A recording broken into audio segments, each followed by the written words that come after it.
To this session of Blockchat. Today, again, another one with Makram Hani and Denis Petrovcic. And it's as fun as could be while Denis is sick and I'm rolling here. We have complex matters that we will discuss in a very simple manner today. We have an experiment that Denis have done. Hopefully, he'll tell us all about it. And we have Restream that decided to change the setup of the studio here. So I don't know how to get Denis back onto the screen. And here he is. So, and I'm looking at the screen and I'm saying, okay, so now we started, but I don't know how to get Denis back. So how will I get Denis back here?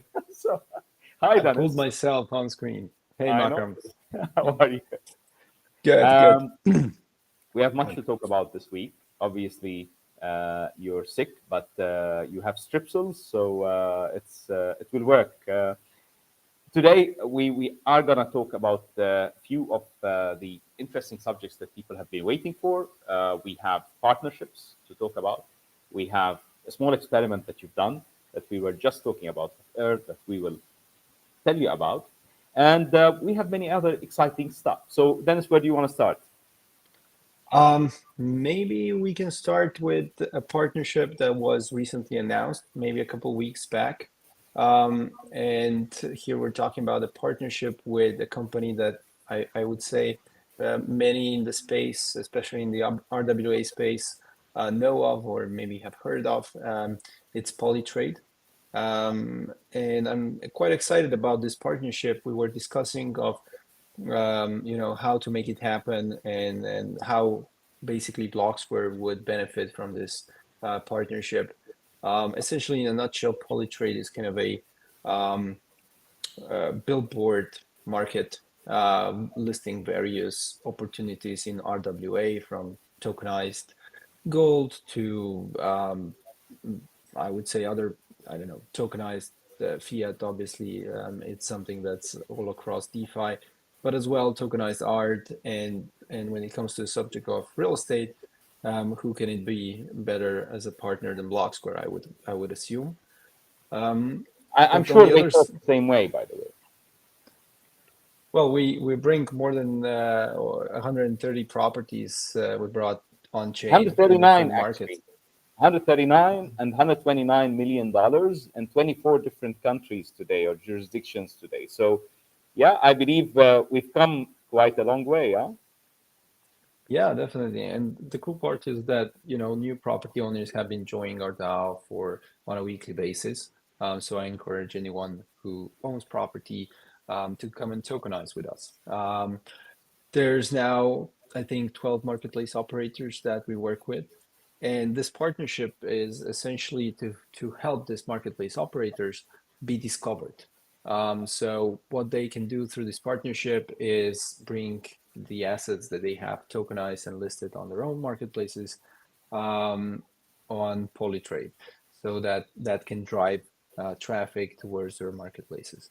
I think that's kind of something that goes hand in hand. On one side, marketplace operators bring real estate assets on chain, and then they start to kind of create their own communities around it.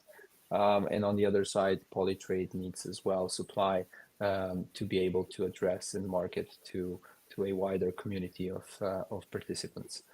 I believe we're at a moment where there's too much happening around RWA. Actually, we're just starting to, as it seems, have an extended boost of a cycle with what's happening around us in the world today. What started some time ago, expectations-wise, but what started actions-wise yesterday. Drop off interest rates that maybe will continue, probably will. Maybe quantitative easing. Currently, there is selective quantitative easing happening. M2 supply is going over the roof. So there's much happening, and this may promise an extended cycle for asset class booms, but also it impacts generally property in a very good way, which, by the way, yes, is exciting for short-termists, but for people who look at this market fundamentally, it's a worry in the very long term because you need to look at at the pros and cons of every single move. But what I would say is over here, I believe we have the perfect right moment because there's three types of market that are getting a boost together at the same time. After crypto have been running sideways for some time, after real estate have been probably going out of steam in many countries, um, I believe this all will change. So hopefully RWA will have the boost that is required. Institutions are coming into RWA like never before, and they're all over it. So I believe that is a good position to be in.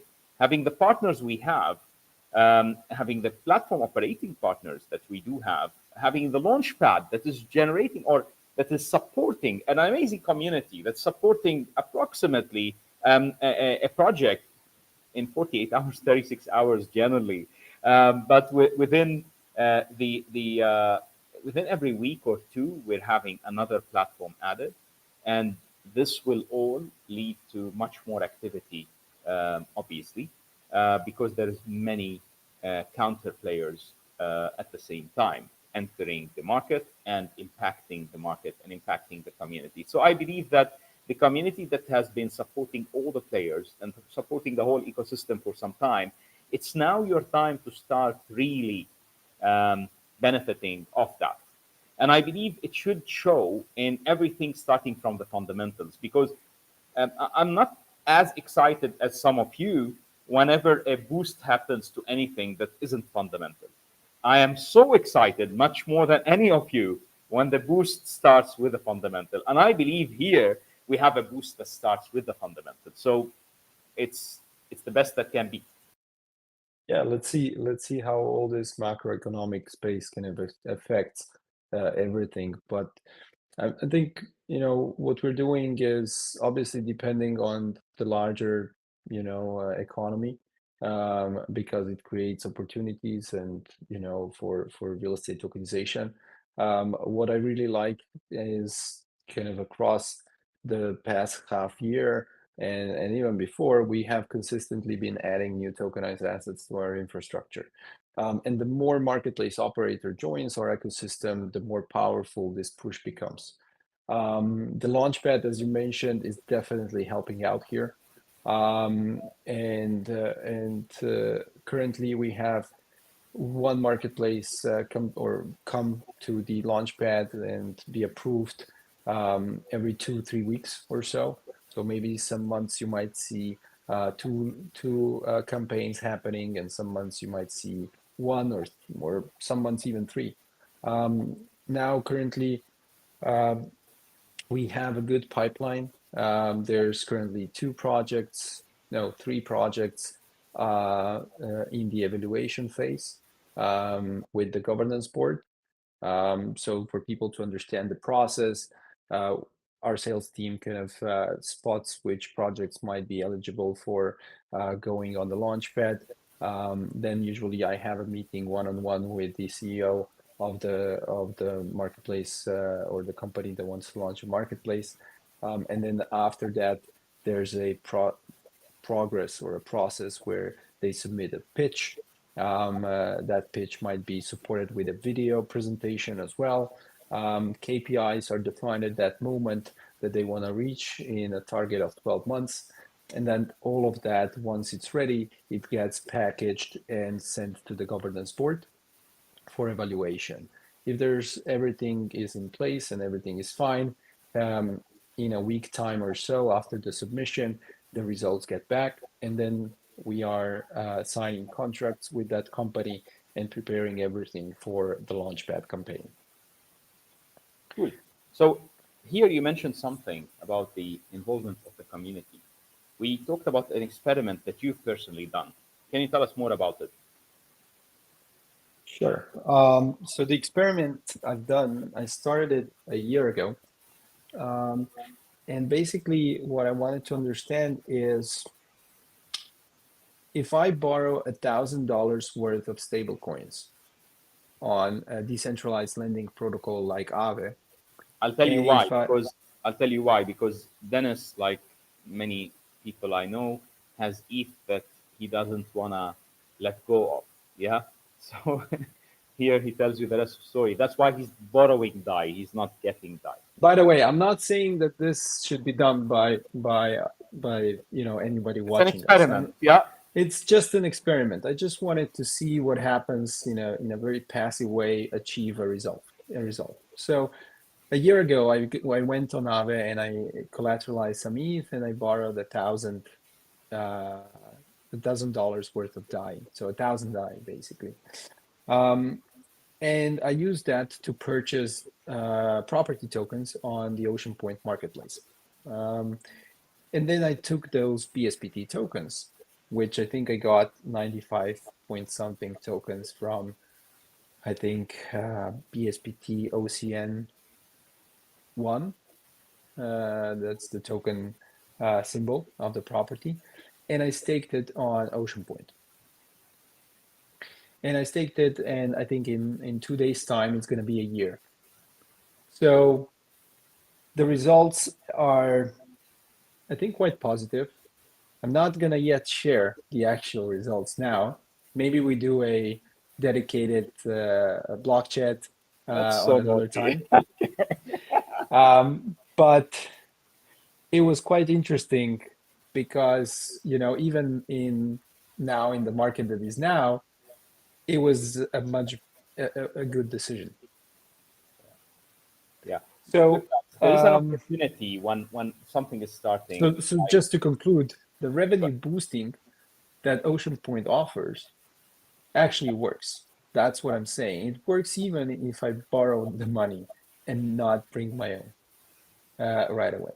So that's what I wanted to learn and see from here, if this is something feasible or not. And it seems it is.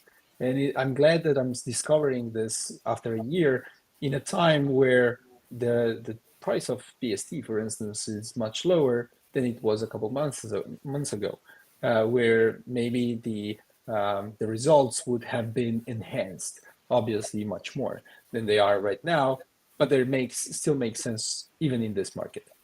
Sorry, go ahead. Exactly what I wanted to say.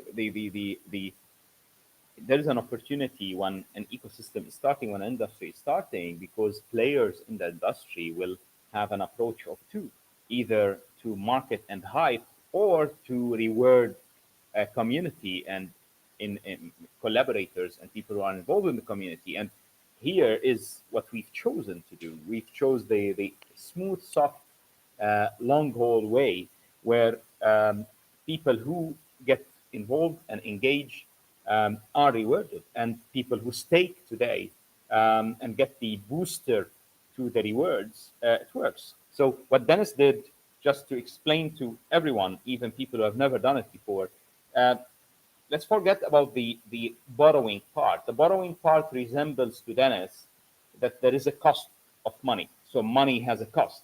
But for me, even if I took money from my pocket, I have a cost because I need to pay myself for that money. I need to pay that pocket for the money because the minute I put money in my pocket, regardless of whose money it is, it's never going out. So unless it pays a cost. So that's why borrowing, a stable coin in the environment of Web3 is your kind of the prime interest rate that you need to base any amounts of money on. So you can compare and say, well, if I would earn interest on this money, that's how much I would receive, more or less, because I'm borrowing. Here, this is the cost of me acquiring this money, and it's a cost of opportunity in a way. So you need to deduct from whatever you're making on the other side this cost. Yeah. 100%. So I'll not share the exact details because Denis doesn't want to share it now, although I would love to spoil it for him and share it now. However, the idea is if you have borrowed at maybe people can check it's on chain, 7, 8, 9%, and then you take this 7, 8, 9% and you go to the other side and you purchase a property that's earning you 7, 8, 9%, you probably broke even. However, if you use those tokens that you bought, that property tokens for a staking to get a boost on the return, and you get returns between 40 and 70%, then it makes so much sense. So again, that will not be available forever, guys. No one can boost that forever. Amazon used to support purchases years ago, 15 years ago, maybe 10 years ago. But I'm sure today Amazon does not subsidize any purchase or any delivery or any logistical part, maybe with the exception of something that they're entering the market with new. Today, at Oceanpoint, you can be rewarded for being an early player. So why not? You may be able to test it. You don't need to borrow the money to do that, however. So, Dennis, what more can we tell people about Oceanpoint? Go ahead. Yeah, so this kind of ties in with the buyback process. I believe I lost Dennis here.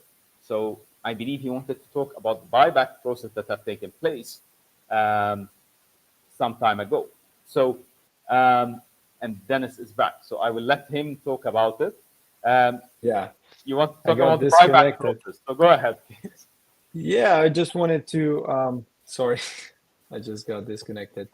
But we were discussing about, you know, the process and the experiment that I did. And a part of this experiment, or one of the things that this experiment or this transaction does, the BSPT staking part, is when you, as a holder of tokenized real estate, you're saying, you know what, instead of me receiving the actual returns that these tokens would, you know, yield to me, the actual returns from the property, I go and earn rewards on Oceanpoint. I earn rewards from the 500,000 BST tokens that are distributed through Oceanpoint every month. And I get a percentage, a small percentage of it, based on the value that I stake and based on which pool I'm staking in, right? In this case, this is the community BSPT pool, which falls under the asset pools category. Now, what happens with the regular returns of the real estate asset? Now, these regular returns, they get deposited on the governance board wallet. So the DAO is receiving the stable coins that this property is generating through its lease agreements and activities, economic activities, right? Now, this stable coin is then used to execute buybacks of BST from the market and burn it. What does this mean? It means that this burn process is decreasing the circulating supply of BST, and it can never be unlocked anymore after it happens. This BST will never be owned by anybody else. It will never be transacted. It will never hit an exchange. So it's dead BST basically.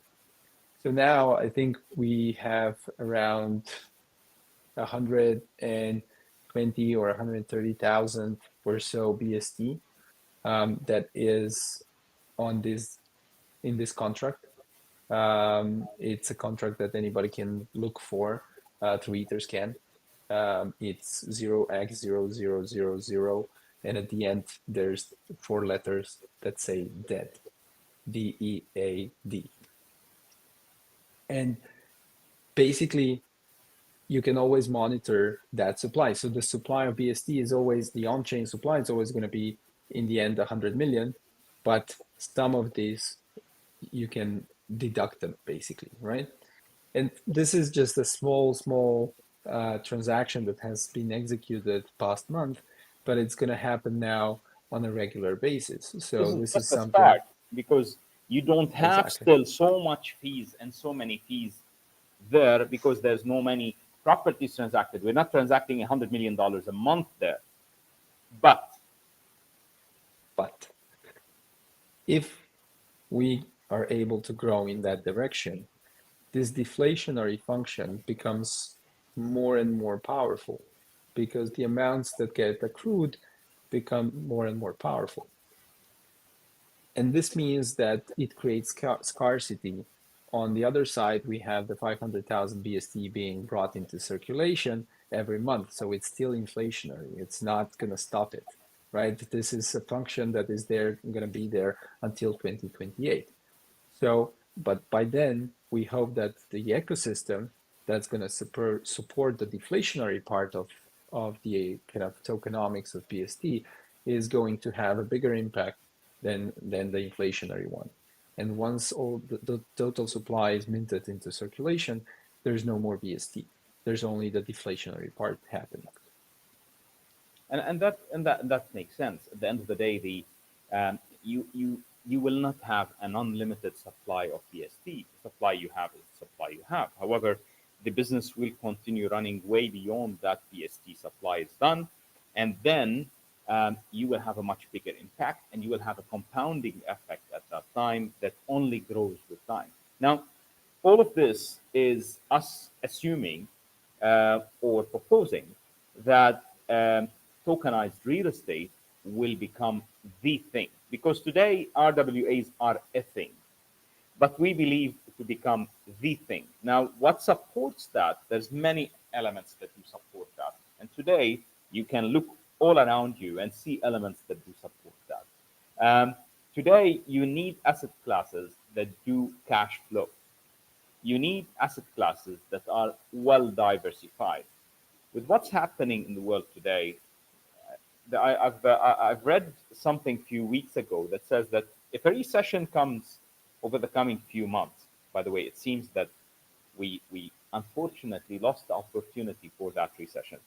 But if a recession comes over the coming few months, it will be the most expected recession ever. So what's gonna happen now, although nobody understands and nobody knows over the coming few years, but mostly what people do understand and know is that there's something that will happen that have never happened before. Similar to this have never occurred. So because of that, the way forward is for you to be diversified enough and cash flowing enough. And here you are. Unless you have hundreds of millions in your bank account, being diversified enough in property is very difficult. Being diversified enough from a regional perspective, being diversified enough from a category of property perspective, and a type of cash flow perspective, as well as a type of currency. So if you own property in Lebanon today, you are impacted, maybe in Lebanon not, but if you own a property in Venezuela today, you're impacted by the currency value. If you own a property in Slovenia today, you will be impacted by the euro value. In the US, by the US dollar value. Now, maybe your country has a currency that's pegged to the dollar or to a basket of currencies. However, that peg may fail in the future. Regardless if it does or not, what your currency does has an impact on you. If you want to eliminate or mitigate that risk, then you probably want to be diversified from a regional perspective.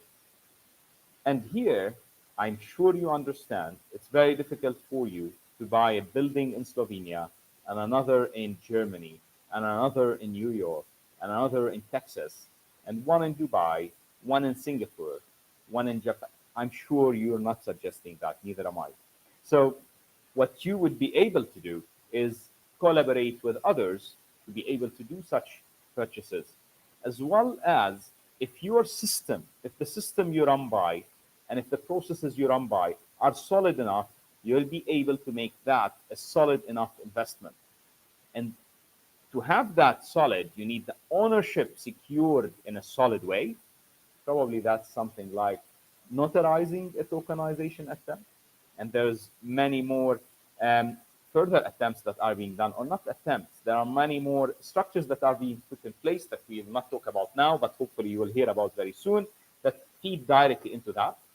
And then a proper management structure. In other words, the parties involved in managing the property, mostly the title deed holder, he is not managing, he's most probably managing the manager, or the relationship with the manager is incentivized to make sure that it runs well. Remember, the title holder here, who will be responsible for performing too many things on the property, is incentivized to keep that economy of that property, be it a building or a townhouse, happy and healthy and everyone producing, because that individual gets 0.5% of all transactions that do happen on that property. So not only is Blocksquare incentivized to make sure everything is right, the platform operator, which we could be the certified partner in a certain location, is also some party that has so much interest to make sure that that is the case, but also the deed holder has the interest to do the same. Think about it that way. Run it through. Dennis, um, we had a discussion a few days ago when we were talking about the ability of ours to have more and more types of platforms run and more types of properties tokenized. And we've seen that there's a diversity of the type of what is tokenized, the type of asset tokenized now. Um, and again, not all assets are alike. Not all assets hold the same risk profile. Not all assets hold the same um, same capability of earning. And remember, more risk does not always equate to more opportunity. And here we're not suggesting, and we will never be suggesting at any time, to purchase a type of asset rather than another, or to purchase this asset in the first place. So please always do your own homework and your own due diligence. Here, Dennis, when we were talking about it, we were talking about the ability of parties today to access properties that are similar to the hotel operators that have already and developers who have already started putting such an asset on chain. The co-living operator and developer, the NPL trader, or also I would say developer. They're not developing the property there, they're developing the product and what comes after that. All of those are happening on chain today as we speak. Where do you envision this going with us over the coming year? So what do you envision happening over the coming 4 months with this growing? Do you see that all of it will start compounding very fast, and all of a sudden we will have 30, 40, because it's brewing now with each 30, 40 very active operators really transacting on chain over the coming few months? Is this what you see happening? This is definitely something I hope for. I hope that every marketplace operator, every project that launches with us is successful. I know as a fact that statistics are usually counter this thought, let's say, because there's projects that will survive, that will thrive. There's projects that will do so, and there's projects that will die. I personally hope, or not hope, but I personally see that the revenue streams that we've created for new marketplaces to emerge are sufficient for them to open up shop, let's say. There's a couple things that marketplace operators can leverage throughout, what we offer. One is the Launchpad, which kind of gets them access to a complete product at a fraction of the cost. It gets them a vested community as well that they can leverage. They can then go and launch a regional hub where they can start basically creating a revenue stream for doing something that they would be doing anyways, which is creating events, networking, and so forth, bringing assets on chain. So, from this standpoint, I believe we're giving them the initial tools for them to be successful. Is this everything they need? Definitely not. They need much more than this, but this is as much as we can offer, right? I see from the pipeline of kind of marketplaces and projects applying today that we're getting more and more competent entrepreneurs entering the space, which means competition is going up. And that is something positive, because it means that the RWA narrative is attracting people that are very capable. And I hope that they will be successful, or that this group of projects will be, some of them will be highly successful, and that we can kind of facilitate that growth for them initially, but also throughout their lifetime and throughout their expansion. We have currently in the pipeline a project that is focusing on healthcare real estate assets. That's an interesting angle. We have a project that is basically there to support home buyers in the ability to raise funds for the down payment that they need to do when they're buying real estate, and on the other side, enabling a community of people to buy into property and not kind of when they're saving for when they will be buying a property. Things that you have been mentioning in the past, and now there's a project that came to us with that exact the exact target. There's another project that is coming much more from capital markets, as the CEO has a lot of experience there, and they can bring real commercial real estate on chain, and all of those things are kind of creating diversity. Diversity by market, so regional diversity, and also asset type diversity. I believe some of them will be able to expand on multiple regions and kind of focus on one asset class, and some of them will need to stick in the same region and be able to attract different asset classes within that region. A lot of times there's language barriers that imply which direction you will go. And in sometimes it's just the operator's ability to kind of expand beyond the boundaries of its own region or country. So do we see, if we continue with the same speed with the Launchpad and energy with the Launchpad, we will have probably around 20 by the end of this year, platforms, marketplace operators, and hopefully we will have at least 15 that are very highly active by the end of the year. So track that space. It's not a bad idea at all.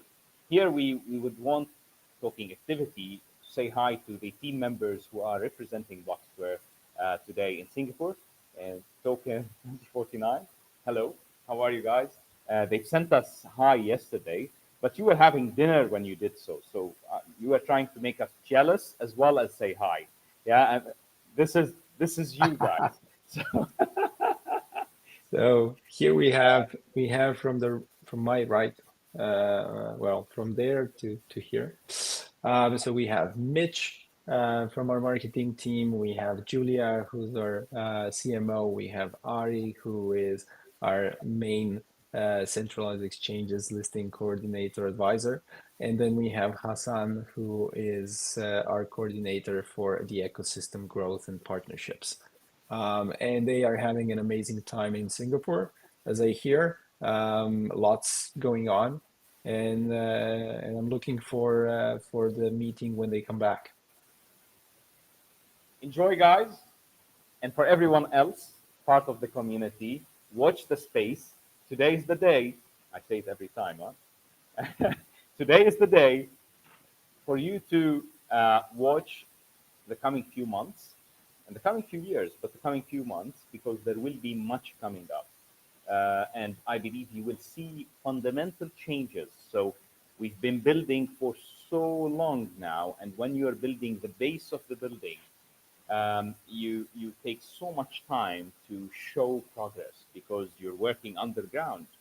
Today we are overground, and so much will be coming up to fruitfulness and to fruition over the coming few months. So be with us for that. Dennis, do you have any final message to everyone with us today? Token 2049 is still on. If you are there, or if you know somebody who's there and who really needs to get in touch with our team, please connect them with them, and I'm sure they'll find time to have a fruitful conversation. Feel free to connect with anyone of the team, and I'm sure they will connect you to them if you're not able to directly get to them. Exactly. If you're planning to have a marketplace, or you're thinking of that, if you're a player in the real estate market or a player in the tech market who wants to access real estate, feel free to get in touch with Yuri, who will surely take very good care of you and run you through the process and explain to you everything so that you can understand better where you stand and how can you get a part, a piece, a bite of real estate of the future. Thank you all for being with us. Thank you, Dennis, Thank you, who's sick Makram. but made it with all force. And until next time, thank you and have a good day, morning, evening,